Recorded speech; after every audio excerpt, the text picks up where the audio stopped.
어쨌든 간에 그 재수사를 하는 과정에서 일어난 일이잖아요.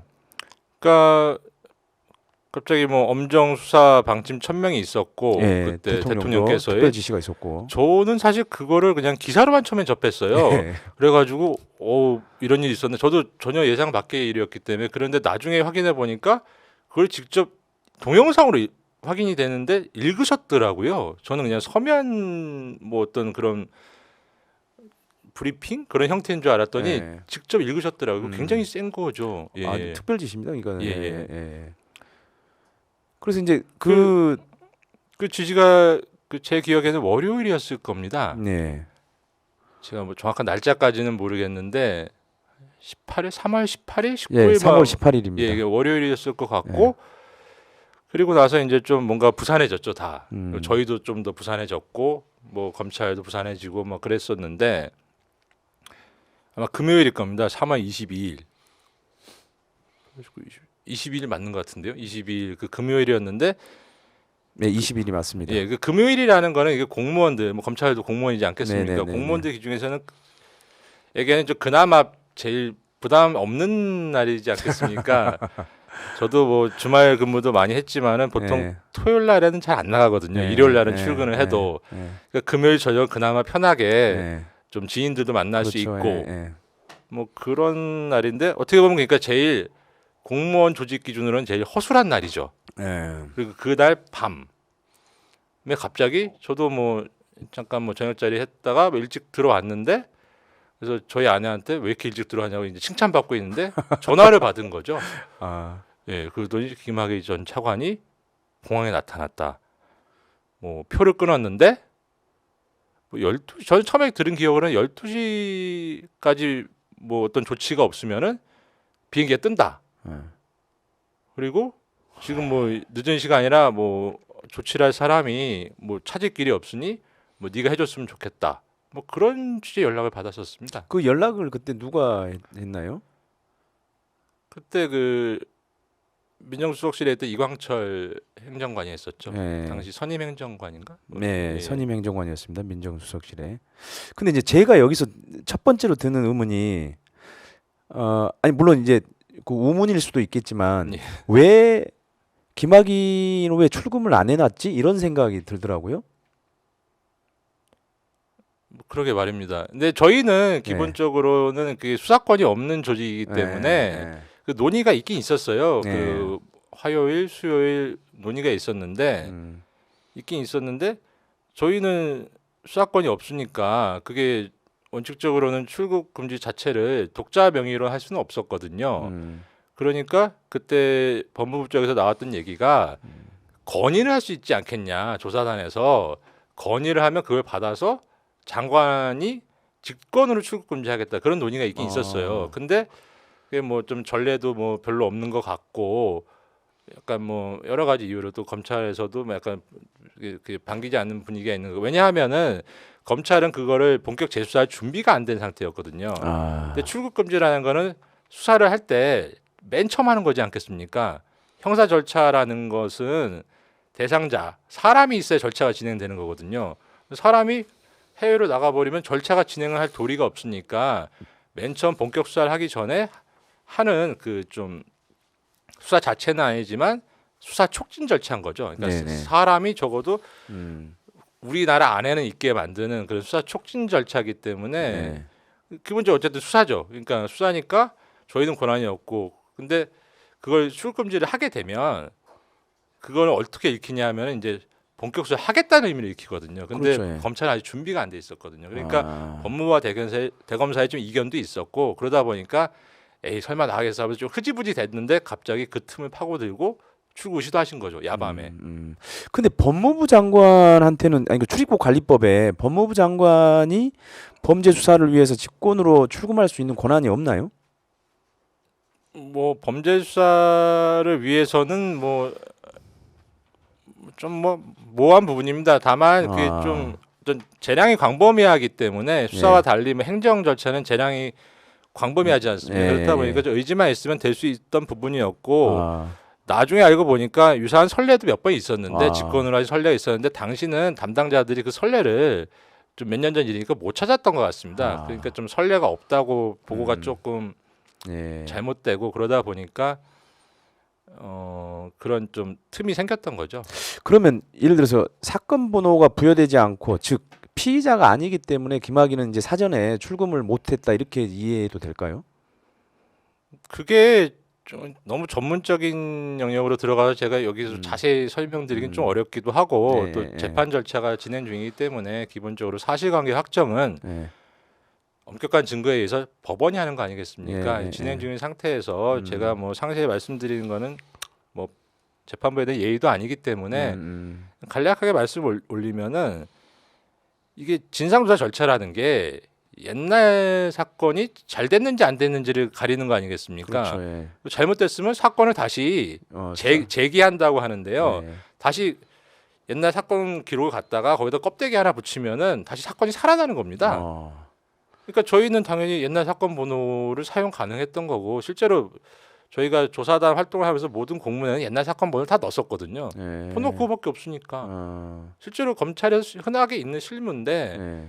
이게 좀 이상하게 그 출국금지 사건 그 수사 과정에서는 그게 조금 약간 왜곡된 형태로 그래서 그 얘기를 좀 해볼 있었던 것 건데요. 같습니다. 예. 그러니까 이제 지금 문제가 됐던 게 이 검사님이 작성한 긴급 출금 요청서, 그다음에 출금 사후 승인 요청서, 이게 이제 문제가 됐는데, 그러니까 서울 동부지검장 이때가 이제 출금 요청 권한이 있는 사람이 동부지검장이라는데 동부지검장의 직인이 없고 출금 요청서에는 과거 김학의 전 차관이 무혐의 처분받은 서울중앙지검의 형사사건 번호가 기재돼 있고, 그다음에 사후 승인 요청서에도 있지도 않은 서울 동부지검 내사 번호를 적었다. 이게 이제 문제가 됐던 거잖아요.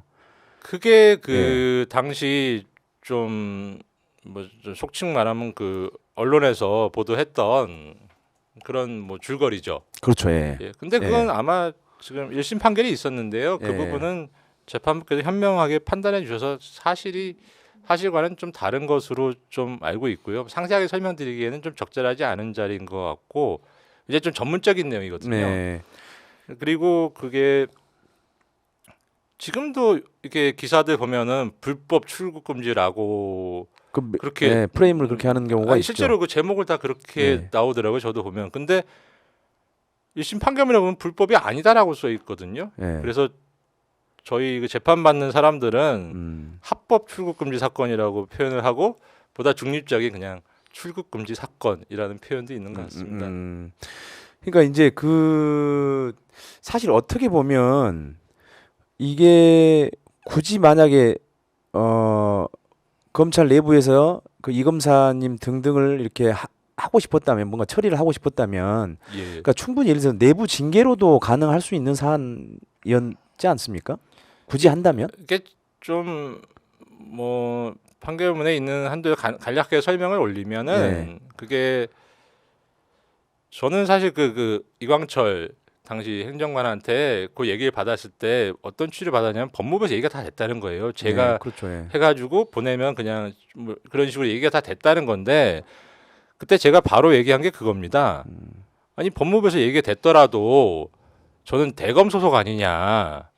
그게 법무부와 대검이 좀 쉽게 설명드리면 다 장관급을 모시지 않습니까? 그렇죠. 법무부 장관하고 검찰총장님 다 장관급이거든요. 그러니까 모시는 분이 다른 거거든요. 물론 법무부에 검사들이 많이 나가 있긴 하지만 보스가 다르니까 그게 이게 아주 그게 원만한 뭐 협조 관계가 아니라 굉장히 서로 좀 긴장하는 좀 그런 부분들이 있습니다. 그러니까 장관이 오케이 했다고 해서 제가 대검의 허락 없이 저는 대검 소속인데 그거를 그냥 장관의 허락했다는 것만 듣고 하면은 저는 검찰 조직에서는 진짜 네가 사람이냐 거의 그런 소리를 듣죠.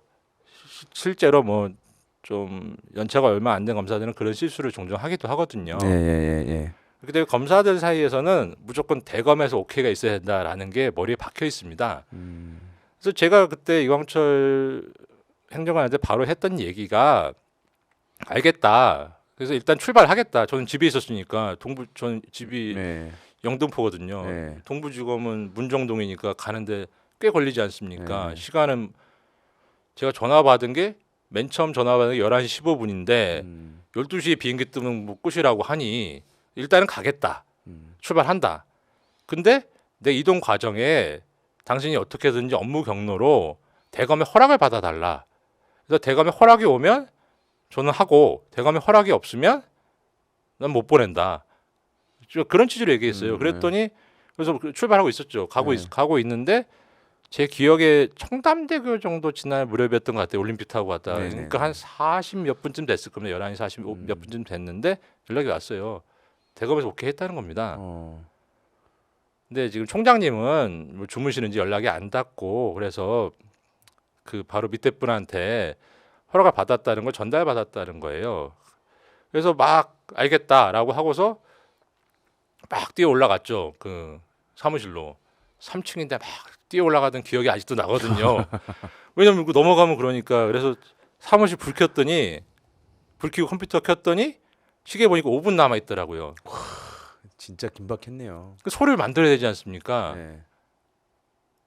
근데 그것도 넘어가면은 큰일 나고 뭐 그래서 저도 흡연자라서 좀 중요한 일 할 때는 좀 한 대 하고서 뭔가를 하는데 담배 피울 시간이 없었습니다. 예. 그 정도로 긴박하게. 예. 그래서 거의 뭐 겨우 진짜 막은 상황이었죠. 근데 저도 그때 당시에 그 일을 하면서 좀 막연히 그런 좀 생각이 들었던 게 있어요. 뭐냐 하면 이게 제가 직접 대검 수뇌부한테 직접 구두로 네. 아니면 보다 분명하게 서면으로 지시를 받은 게 아니잖아요. 그렇죠. 그리고 어떤 경로로 그 오케이가 대검 수뇌부 오케이가 저한테까지 전달됐는지 저는 아는 바가 없습니다. 네. 그렇지 않습니까? 네, 최종적인 내용만 전달받은 거니까요. 그렇죠. 네. 그 서로 신뢰하는 관계니까 그렇죠. 예.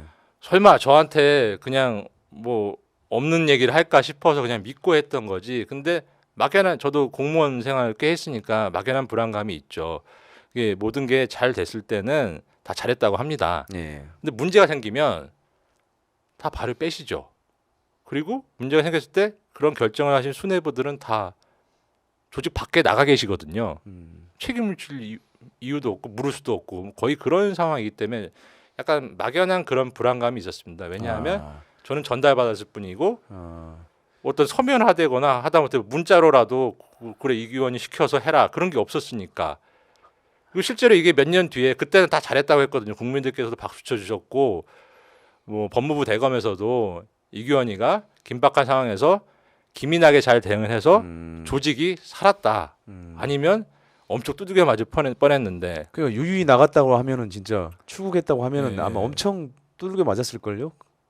그게 좀 굉장히 간단치 않은 상황이었을 것입니다. 그게 아마 또 대통령께서 직접 지시하신 사건이기도 하고 그게 근데 그때 당시엔 다 잘했다고 하고 잘 넘어갔는데 심지어 뭐 그때 관여됐던 분들 중에 일부는 자기가 주도적으로 어떤 뭐 의사결정 과정에 관여했다고 자랑하셨던 분도 계시고 막 그런데 그러고 나서 그냥 김학의 전 차관 이게 재수사에서 구속되고 아무 일 없이 지나갔는데 이 사건이 갑자기 출국금지 의혹 사건이 갑자기 그로부터 한 2년쯤 1년 반 네. 그쯤 지나서 갑자기 다시 이게 나오게 된 거죠. 그러니까 이제 그때는 이제 불법 출금 사건으로 이제 프레임이 바뀐 채 그냥 등장을 출국금지 의혹 사건이라는 중립적인 용어도 나쁘지 않은 것 같습니다. 아니 제 말은 이제 예. 그거를 했던 검찰 쪽에서는 그 프레임을 가지고 불법 출금이다.